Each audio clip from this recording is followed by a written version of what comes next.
ខ្ញុំរៀនអ្វីបានខ្លះពីជីវិតនៅក្នុងខែចាស់របស់ខ្ញុំតែកំហុសអ្វីដែលខ្ញុំបានធ្វើនៅក្នុងខែ11ហើយខ្ញុំបដិញ្ញាចិត្តថាខ្ញុំមិនធ្វើវាទៀតទេនៅក្នុងខែ12នេះ4-5ម៉ឺន10 20រៀលអីយើងសន្សំទុកនៅក្នុងកុងធនាគារនៅក្នុងសភៅនៅក្នុងកលៀតអញ្ចាំងណាមួយទៅសម្រាប់យើងត្រូវការប្រើថ្ងៃណាមួយទៅគ្រាន់តែចូលមកដល់ខែថ្មីពុកក៏ជាពេលមួយដែលយើងមានរឿងជាច្រើនដែលត្រូវគិតដូចគ្នាដែរសម្រាប់ខ្ញុំរឿងមួយដែលมันអាចអត់គិតបាននោះគឺរឿងលុយកាក់ការចាត់ចែងលុយកាក់នឹងឯង financial planning ខ្ញុំតែងតែមាន plan ជានិច្ចសម្រាប់រឿងលុយកាក់នេះមួយបើសិនជាអត់រៀបចំទុកដាក់ទេគឺមិនត្រឹមតែមានបញ្ហាដល់ខ្ញុំទេអ្នកក្រោមបន្ទាប់អ្នកក្រោមបន្ទុករបស់ខ្ញុំក៏ត្រូវតែមានបញ្ហាដូចគ្នាដែរសម្រាប់ plan នៅក្នុងការរៀបចំលុយកាក់វាអត់មានអីជារឿងស្មុគស្មាញទេអ្នកនរគ្នាអ្វីដែលសំខាន់គឺយើងអាចគ្រប់គ្រងខ្លួនឯងបានច្រើនប៉ុណ្ណាខ្ញុំតែងតែសួរខ្លួនឯងជានិច្ចថាតើខ្ញុំអាចនឹងរកបានប្រមាណនៅក្នុងខែហ្នឹងចំណូលរបស់ខ្ញុំនៅក្នុងខែហ្នឹងវាមានប្រមាណច្រកហើយសរុបចូលគ្នានៅក្នុងមួយខែហ្នឹងតើវាអាចបានប្រមាណខ្ញុំត្រូវដកប្រមាណដើម្បីសន្សំទុកពេលមានអាសន្នវាមានរហូតហ្នឹងអ្នកនរគ្នាក៏ប៉ុន្តែទៅពេលខ្លះយើងគាត់ថាពេលខ្លះយើងនឹកអត់ឃើញគ្រាន់ខ្លះវានឹកឃើញអញ្ចឹងការសន្សំវាមិនត្រឹមតែគ្រាន់តែដោយសារតែយើងចង់បានអីមិនយើងត្រូវសន្សំទេទោះបីចំណូលយើងតិចក៏ដោយច្រើនក៏ដោយយើងសន្សំទុកទៅព្រោះនៅពេលណាដែលយើងមានលុយនៅក្នុងខ្លួនយើងមានលុយនៅក្នុងខ្លួនតែអត់ត្រូវប្រើការអីយើងនឹងមានភាពជឿជាក់លើខ្លួនឯងអានឹងគេហៅថាលុយអួតបើសិនជាយើងអាចនឹងមានលុយទោះបីតិចក៏ដោយបើសិនជាយើងដឹងខ្លួនថាយើងមានអ្វីវាប្រៀបតាមដូចជាយើងកំពុងតែមានអ្វីនៅក្នុងខ្លួនអញ្ចឹងវាធ្វើឲ្យអាចនឹងរុញភាពជឿជាក់របស់យើងវាអាចធ្វើឲ្យយើងអាចសើចមកវាស្រស់ដូចគេដូចឯងបានតែកាលណាយើងអត់មានអីសោះយើងមានអារម្មណ៍ថាធីងធងនៅក្នុងខ្លួននេះដូចជាមានចន្លោះប្រហោងអីអញ្ចឹង4-5ម៉ឺន10 20រៀលអីយើងសន្សំទុកនៅក្នុងកុងធនាគារនៅក្នុងសភៅនៅក្នុងកលៀតអញ្ចាំងណាមួយទៅសម្រាប់យើងត្រូវការប្រើថ្ងៃណាមួយទៅហើយមួយវិញទៀតសម្រាប់ financial planning របស់ខ្ញុំតែងតែវិនិយោគមកលើខ្លួនឯងដកមួយផ្នែកដើម្បីវិនិយោគមកលើចំណេះដឹងដូចជាទៅទិញសភៅអ្វីថ្មីអីចឹងទៅសភៅថ្មីដូចជាឧបករណ៍ដែលខ្ញុំទិញនេះអញ្ចឹងក៏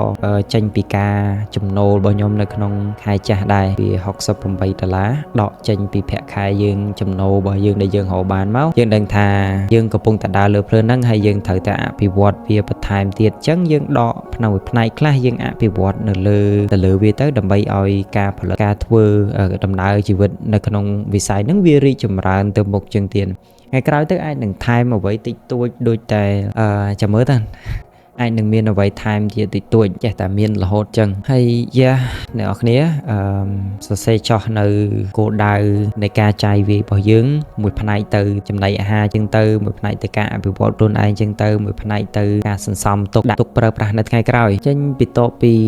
រឿងលុយកាក់ទុកដាក់លុយកាក់នេះមួយយើងក៏មានរឿងមួយទៀតដែលត្រូវគិតដែរមិនមែនតែមួយច្រើនទៀតខ្ញុំតែងតែសួរខ្លួនឯងជានិច្ចថាតើខ្ញុំរៀនអ្វីបានខ្លះពីជីវិតនៅក្នុងខែចាស់របស់ខ្ញុំឥឡូវនេះខែ12អ្នកនរគ្នាខ្ញុំនឹងផុសវីដេអូនឹងនៅថ្ងៃស្អែកខែ12អញ្ចឹងតើអ្វីដែលខ្ញុំអាចរៀនបាននៅក្នុងខែ11តែកំហុសអ្វីដែលខ្ញុំបានធ្វើនៅក្នុងខែ11ហើយខ្ញុំបដិញ្ញាចិត្តថាខ្ញុំមិនធ្វើវាទៀតទេនៅក្នុងខែ12នេះជាអ្វីដែលខ្ញុំតែងតែមានមោទនភាពលើខ្លួនឯងគឺរាល់កំហុសគឺខ្ញុំបើសិនជាវាកាត់ឡើងកំហុសមួយអាចកាត់ឡើងបានតែម្ដងទេនៅក្នុងជីវិតរបស់ខ្ញុំវាអត់អាចកាត់ឡើងលើកពី2ដងទេហើយនេះជាមូលហេតុមួយដែលខ្ញុំតែងតែបើកចិត្តទូលាយទទួលយកខ្លួនឯងកំហុសខ្ញុំអាចនឹងបង្កើតឡើងអាចនឹងធ្វើឲ្យវាកើតឡើងការសំទោសការអភ័យទោសក៏វានៅតែបើកផ្លូវជានិច្ចសម្រាប់ខ្ញុំអញ្ចឹងខ្ញុំអត់មានសម្ពាធលើខ្លួនឯងទេកំហុសដែលខ្ញុំបានសាងបើសិនជាទៅលើអ្នកដទៃខ្ញុំសូមធ្វើការអភ័យទោសទៅលើអ្នកដទៃបើកំហុសហ្នឹងខ្ញុំធ្វើទៅវាប៉ះពាល់ដល់ខ្លួនខ្ញុំអញ្ចឹងខ្ញុំអភ័យទោសឲ្យខ្លួនឯងហើយបដិញ្ញាថាមិនធ្វើវាជាលើកទី2ទេនេះជារឿងមួយយើងគិតទៅដល់ខែចាស់ចុះយើងគិតទៅដល់ខែថ្មីវិញតែយើងចង់បានអ្វីនៅក្នុងខែថ្មីហ្នឹងយើងចង់ឃើញខ្លួនឯងឲ្យមានភាពរីកចម្រើនមួយផ្នែកទូចណាមួយនៅក្នុងខែថ្មីហ្នឹងវាជាសំណួរមួយដែលខ្ញុំសួរខ្លួនឯងដែរតើខ្ញុំចង់បានអីនៅក្នុងខែថ្មីហ្នឹងអាចជាការផលិតវីដេអូឲ្យល្អជាងមុនឬមួយក៏ខ្ញុំត្រូវតែបំពេញបន្ថែមអីគេខ្ញុំខ្វះខាតអីគេខ្ញុំត្រូវបំពេញបន្ថែមការធ្វើវីដេអូឲ្យជាប់លាប់ជាងមុនកម្រិតនៃគុណភាពឲ្យល្អជាងមុនដូចជាខ្ញុំប្រាប់អ្នកនរគ្នាចឹងនៅក្នុងខែ12នេះខ្ញុំព្យាយាមធ្វើវីដេអូឲ្យជាប់លាប់តាមបំផុតដែលអាចធ្វើទៅបានហើយជាមួយនឹងគុណភាពមិនថាជាគុណភាពដូចតែអ្នកគ្នាកំពុងតែមើលមិនថាគុណភាពទៅលើ quality ទៅលើ ពាក្យសម្ដីដែលខ្ញុំនិយាយចេញនិងការស្រាវជ្រាវខ្ញុំតែងតែព្យាយាមធ្វើវាឲ្យល្អបំផុតតាមដែលអាចខ្ញុំធ្វើបានអញ្ចឹងហើយអ្នកនរគ្នាដូចតែគេនិយាយអញ្ចឹងនៅក្នុងមនុស្សម្នាក់គឺមានមនុស្ស10 20 100នាក់ទៀតដែលយើងអត់ដឹងយើងអត់ស្គាល់អញ្ចឹងយើងអត់ដឹងថានៅក្នុងមនុស្សម្នាក់គេកំពុងតែគិតអីទេនៅក្នុងមនុស្សម្នាក់អាចនឹងមានបញ្ហាអ្វីទេខ្ញុំសង្ឃឹមថាខែថ្មីនឹងទទួលបានលទ្ធផលល្អខែថ្មីក៏ជាខែដែលខ្ញុំត្រូវឈានជើងឈានចូលអាយុ22ឆ្នាំដែរអ្នកនរគ្នាអញ្ចឹងសង្ឃឹមថាខែនេះនឹង surprise ខ្ញុំនឹង surprise ខ្ញុំជាមួយនឹងអ្វីដែលល្អៗហើយខ្ញុំជូនពរឲ្យអ្នកទាំងអស់គ្នាទទួលបានជោគជ័យនៅក្នុងខែនេះក៏ជាកាដូមួយសម្រាប់ខ្លួនឯងនៅក្នុងឆ្នាំ2025ដែរសល់តែមួយខែណាអ្នកនរគ្នាមានរឿងអីត្រូវធ្វើគឺធ្វើឲ្យហើយទៅមិនចាំបាច់តតែដល់ខែដល់ឆ្នាំ2021បានចាប់ផ្ដើមចុះបើយើងចាប់ផ្ដើមពីឥឡូវទៅយើងចាប់ផ្ដើមពីឥឡូវទៅមួយខែវាច្រើនណាតែજોយើងចាំទៅអីយើងចាំ2026ចាំចាប់ផ្ដើមទៅយើងចាប់ផ្ដើមពីឥឡូវទៅមួយខែយើងធ្វើបានច្រើនមែនតើអ្នកនរគ្នាខ្ញុំមានតែប៉ុណ្្នឹងទេសម្រាប់វីដេអូដើមខែ